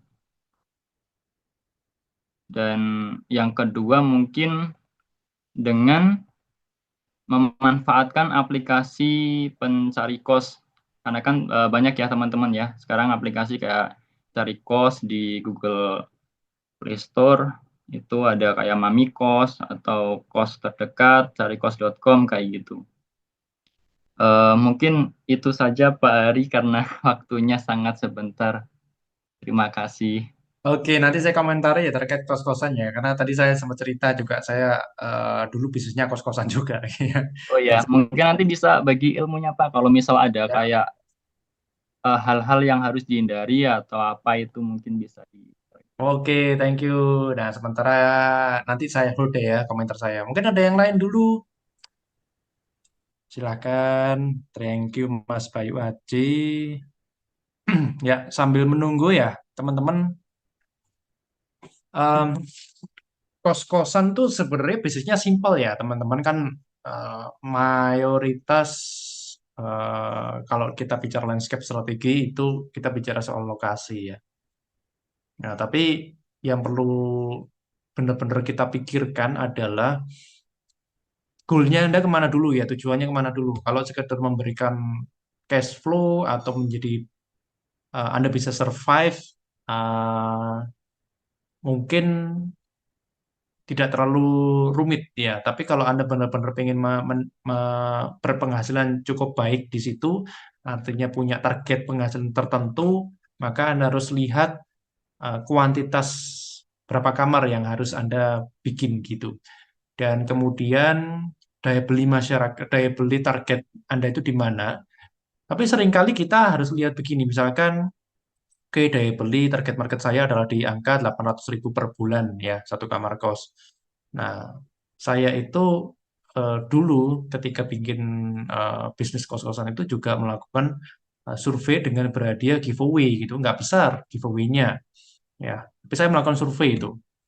Nah, kira-kira saya tampilkan beberapa desain kamar, terus apa preferensi yang penting? Apakah yang penting adalah ada shower dengan hot water di situ, ataukah yang penting harus ada AC-nya, ataukah tidak ada itu yang penting murah. Nah, itu saya survei waktu itu ya, dan saya minta ide-ide kreatif. Oh, ternyata yang saya temukan yang penting adalah WiFi kencang, kemudian karena ini kita bicara kos-kosan mahasiswa, yang penting mahasiswa dikasih tempat untuk bisa semacam coworking space ya, walaupun mereka bilang tidak usah terlalu yang besar, yang bagus, enggak apa-apa, yang penting nyaman ketika mereka harus kerja kelompok mengundang teman-teman dari luar. Itu salah satu yang penting. Kemudian yang lainnya ini pasti faktor keamanan, faktor kemudahan mendapatkan makanan dan lain-lain ya. Itu. Tapi yang perlu diperhatikan juga masalah payment. Nah, ini harus hati-hati teman-teman ya, karena pembayaran ini juga bisa terlambat, bisa bisa nggak bayar gitu teman-teman berarti. Tapi selebihnya saya pikir sangat sederhana. Khususnya udah teman-teman bisa menalar semua lah. Beda cerita kalau tadi saya cerita cerita bisnis saya di bidang jasa industri itu teknisnya memang perlu satu teknis, satu hal yang mungkin secara nalar itu oke, secara pengetahuan umum tidak ada, tapi kita harus benar-benar gali, kita harus nyemplung. Contoh, misalkan proyek bikin pelabuhan, nah itu kalau kita nggak ngerti kan bingung juga, tapi kita harus benar-benar menggali atau membangun knowledge dulu di bidang situ, baru kita masuk. Gitu. Ya, tapi balik lagi Mas Bayoji, Anda goalnya kemana ya? Dan itu mengikuti masalah modal yang akan dikeluarkan, kemudian target pasarnya kemana. Saya pikir ketika sudah terokupansi dengan maksimal, Anda tinggal nunggu hasilnya aja, tinggal memaintain dia. Tapi tipsnya menurut saya ya, untuk menjaga orang supaya tetap stay di situ adalah faktor pengelola atau pemilik propertinya itu harus cukup perhatian ke anak-anak kosnya gitu. Kalau kita bicara terutama kos-kos mahasiswa. Ya, kalau trik saya dulu sih sering kasih kadang-kadang kiriman makanan, yuk dimakan rame-rame gitu. Itu sangat powerful untuk orang nyaman. Kemudian eh, ya sesimpel kayak kita kasih membership Netflix gratis kayak gitu. Itu hal-hal yang membuat orang itu merasa diperhatikan atau kadang-kadang kita juga bikin acara barbekyuan bareng. Nah, hal-hal seperti itu ya. Karena seringkali orang tidak betah di kos karena dari segi pemilik ya, ketus atau tidak ramah, pelayanannya nggak oke gitu ya. Nah, tapi ada maksimal okupansinya kan, misalkan Anda nanti main di 20 kamar atau 10 kamar. Nah, ini ada titik maksimalnya, tidak bisa di scale up lagi gitu ya, susah gitu. Oke, thank you Mas Bayu Haji. Itu trik sederhana dari saya sebenarnya nggak perlu trik macam-macam kalau kos-kosannya cuma begitu aja lah ya. Tinggal lokasinya di mana. Ada lagi teman-teman? Sepi ya malam ini. Wah, ini malam ini sampingnya rame malah sepi. Oh ini Mas Fadio Ilham. Iya, Ya, ada Pak. satu. Silakan, oke Mas Fadia. silakan. Ya, saya izin nggak on cam ya, Pak, karena saya masih jam kerja. Oke, woi jam segini masih jam kerja, mantap. Iya, lembur. Siap, Jadi silakan. yang saya akan ambil opsi pertama yaitu bisnis yang akan saya kembangkan di masa depan nanti. Contohnya akan saya ambil itu adalah rumah makan robot yang di Jepang. Jadi saya ingin bikin rumah robot yang dimana restoran ramah lingkungan dengan tema futuristik yang menyajikan makanan sehat, organik, dan berkelanjutan. Rumah makan robot berfokus pada pengalaman interaktif yang mengedepankan teknologi mutakhir seperti otomatisasi rob, otom, sorry, otomatis robot. Pengunjung bisa merasakan pengalaman makanan unik yang mendekatkan mereka dengan teknologi masa depan sekaligus menumbuhkan kesadaran akan keberlanjutan. Yang dimana rumah makan ini menyajikan dengan robot dan teknologi AI, pesanan diambil oleh robot, pelayanan dan makanan disajikan dengan teknologi otomatis. Untuk eksekusi marketingnya mungkin seperti freelance marketing, kayak buat konten futuristik di platform seperti Instagram, TikTok, YouTube yang mengembangkan pengalaman makanan yang unik seperti tampilan robot yang menyajikan makanan dan seperti bekerja sama dengan influencer yang tertarik pada teknologi. Dan saya yakin dengan konsep dan strategi pemasaran ini dapat menciptakan pengalaman makanan yang unik dan menarik untuk era mendatang dengan nilai tambah pada keberlanjutan yang relevan dengan kebutuhan konsumen modern. Terima kasih, Pak. Mohon maaf kalau Oke, ada terima yang kasih. Ini anu ya, ide futuristik ya. Tapi hal-hal yang sifatnya futuristik, hal-hal yang sifatnya aneh itu memang gunanya salah satunya untuk menarik atensi ya. Kita uh, berkali-kali bahas bahwa tujuan marketing kalau di awal itu gimana caranya kita menarik perhatian dulu. Jadi game of marketing in the beginning is how to get the attention. Itu teman-teman ya. Nah, silakan kalau ada lagi ya sambil menunggu. Ini masih sesi-sesi terakhir ya, menit-menit terakhir sebelum kita close perkuliahan di periode 1.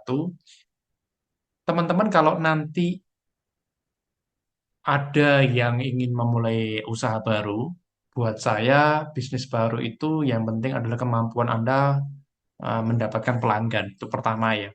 Jadi nggak usah aneh-aneh dulu ya. Jadi misalkan saya pengen rekrut eh, 7 karyawan minimal. Saya pengen punya kantor yang bagus itu aneh-aneh kan namanya itu. Jadi yang penting fokus dulu kemampuan untuk mendapat pelanggan itu dulu. Kemampuan untuk mendapatkan penghasilan lewat pelanggan. Nah, Anda dapat, ya, Anda teruskan, mungkin 3 bulan pertama PR Anda itu, kalau memang 3 bulan pertama belum menghasilkan, perpanjang lagi 3 bulan. Ya, kemudian setelah itu Anda punya 20 pelanggan pertama, 20 pembeli pertama, ya, mungkin bukan pelanggan dulu ya, pembeli dulu deh. Ya, pembeli, kemudian kemampuan yang perlu ditingkatkan adalah bagaimana mengkonversi pembeli menjadi pelanggan dengan membangun relasi, dengan memahami mereka. Nah, seringkali 10 orang pertama yang membeli di saya, itu saya undang ya, saya undang. Saya kadang-kadang juga kita ngadakan apa namanya customer catering ya, sederhana aja ya, sederhana kayak kita ngajakin orang nongkrong gitu ya, misalkan kita undang mereka ke satu tempat, kita kasih mereka merchandise, tapi kita minta komentar kenapa dulu akhirnya memutuskan menjadi pembeli saya ya. Ada saran nggak? Ya, tadi ya prinsip the lean startup ya. Cari feedback itu dulu, lempar produknya cari feedback. Dan di situ kita harus siap-siap mendapatkan kritik yang kadang-kadang tidak selalu mengenakan untuk didengar. Tapi itu adalah menunjukkan kedewasaan Anda dalam berbisnis. 10 orang ini kita gali terus, kemudian cari tahu bagaimana cara berpikir dia supaya yang tadi pembeli menjadi pelanggan. Nah, setelah itu Anda fokus untuk segera bangun tim. Kalau sudah Anda tahu polanya, Anda tahu konsep marketingnya, Anda bangun tim. Karena kalau kerjain semua sendiri akan capek juga gitu ya.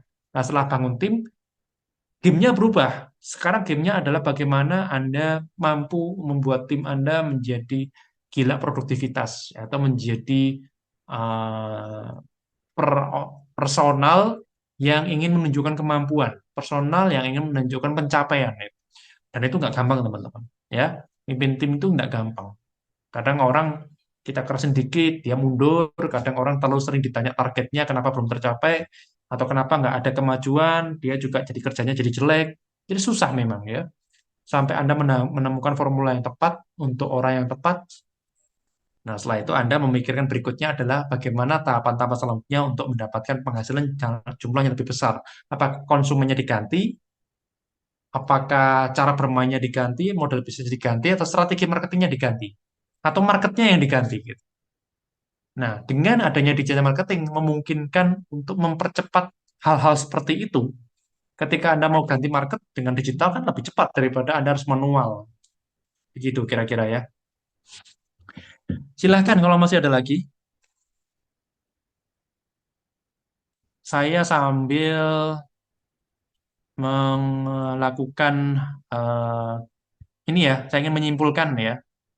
Jadi konsep digital marketing di level introduction, teman-teman harus menyadari kembali lagi masalah marketing di level konvensional. Bentar, kita sambil buka Google aja deh biar cepat. Daripada saya cari-cari ini ya, PPT. Di level marketing konvensional, teman-teman mungkin pernah tahu di perusahaan, ya tempat bekerja, atau di mata kuliah yang lain, bahwa marketing, atau mungkin sempat saya singgung juga ya kemarin-kemarin, jadi marketing itu tidak sekedar, atau digital marketing tidak selalu mengenai website, sosial media, live streaming, Shopee, tapi masalah marketing itu adalah 7P, ya, marketing mix. Ini marketing mix, ya, marketing mix 7P atau 7P. Ya, kalau Anda mau ngurusin marketing yang beneran, termasuk digital marketing, Anda harus ngurusin produknya, Anda naik turunkan speknya, Anda modifikasi atau Anda lakukan penyesuaian fitur-fitur yang diinginkan oleh market, Anda setting harganya supaya tepat sesuai dengan permintaan, sesuai dengan toleransi orang mau berkorban untuk mendapatkan solusi yang diinginkan, dan Anda harus mempertimbangkan dari segi tempat. Tempat ini bukan hanya tempat kayak toko tadi saya ceritakan, tapi di mana produk Anda akan dilihat. Apakah di sosial media dulu, ataukah langsung di Shopee, ataukah langsung di website, ataukah offline, gitu, direct selling. Nah, baru Anda mempertimbangkan masalah promotion-nya. Promotion ini ada beberapa jenis. Satu promotion dalam arti bagaimana nge-grab, menarik perhatian orang dalam jumlah yang masif, menggunakan iklan, konten, live streaming, ya, atau promotion dalam arti price promotion, promosi harga, ya, gabungan antara price and promotion, diskon, ya, beli dua gratis satu, ya, dan lain sebagainya. Ya, jadi nge-grabnya gimana? Apakah gratis untuk hari ini produk ini, tapi setelah Anda membeli dalam jumlah yang sekian. Kemudian dari faktor people-nya, seringkali orang bertransaksi karena tergantung siapa yang nawari, siapa yang ngomong, bukan produknya apa, bagaimana pelayanan. Ya, kemudian lanjutnya adalah proses bagaimana Anda dalam mendeliver, menggiring orang dalam tadinya bertanya, kemudian diskusi, Anda menjelaskan, Anda meyakinkan, ini proses. Ya, termasuk dalam proses untuk memuaskan hati pelanggan, misalkan dengan garansi, ya, misalkan dengan atraksi, ya.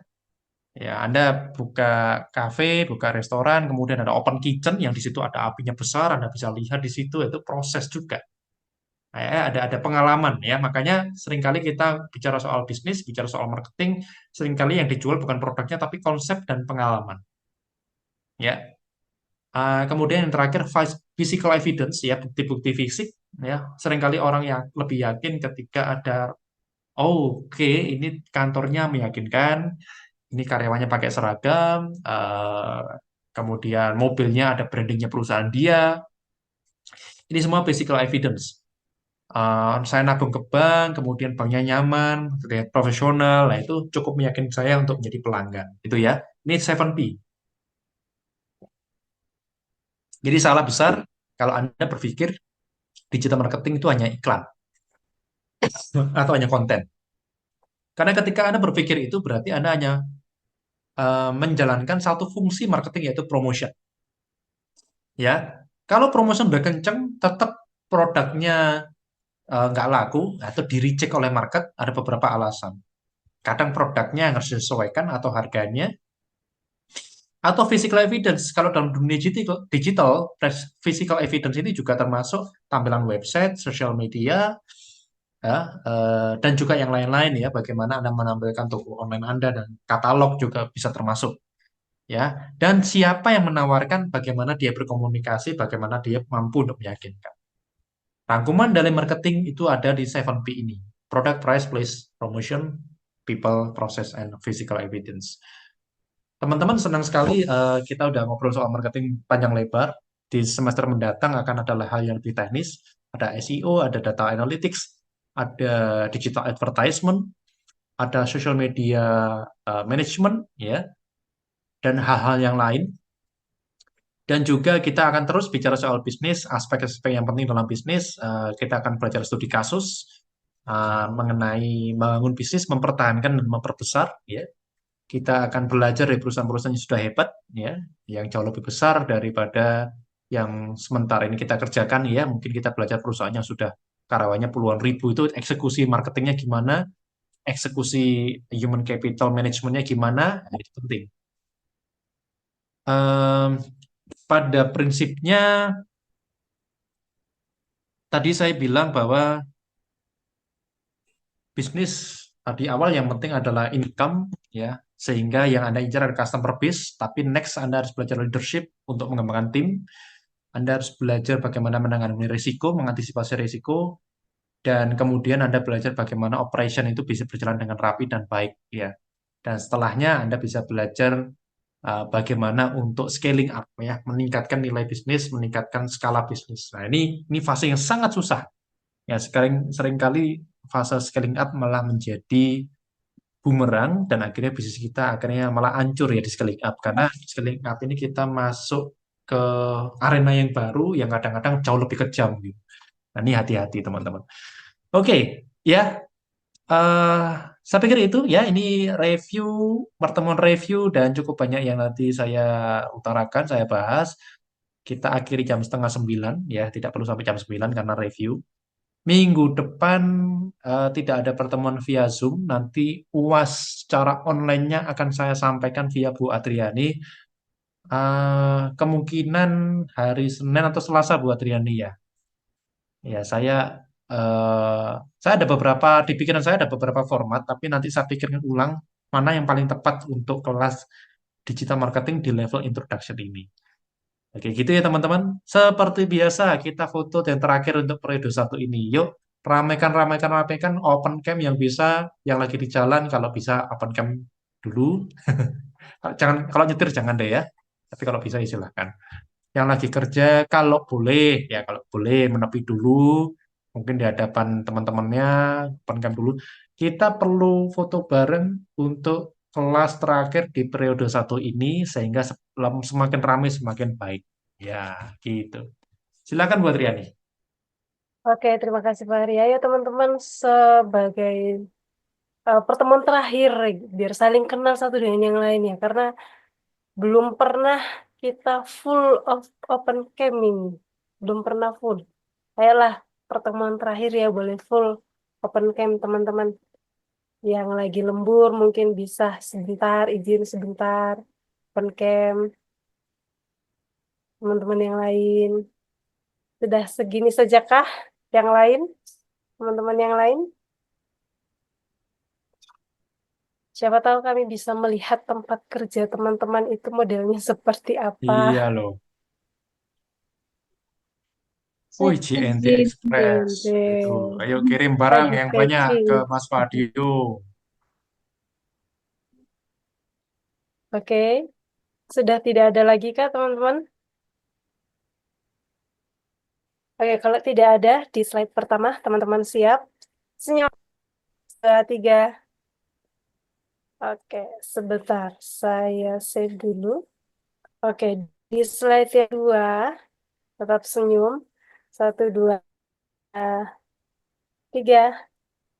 Oke, terima kasih teman-teman. Terima kasih Pak Hari. Terima kasih kerjasama yang baik teman-teman ya. Ke depan saya harap lebih aktif ya, biar lebih seru lagi kita dalam belajar. Terima kasih, semoga bermanfaat. Terima Terima kasih kasih Bu Pak Hari. Trini. Terima Terima kasih kasih. Pak Ari Terima kasih Pak buat Hari. kajian. Hari, terima kasih Hari, teman-teman. Bu Semoga Trini. bermanfaat ya materinya. Terima kasih Bu. Semangat untuk Semangat. kelasnya. Terima kasih Semangat, Bu. yuk, Terima sehat kasih. selalu. Semangat UTS teman-teman. Oke.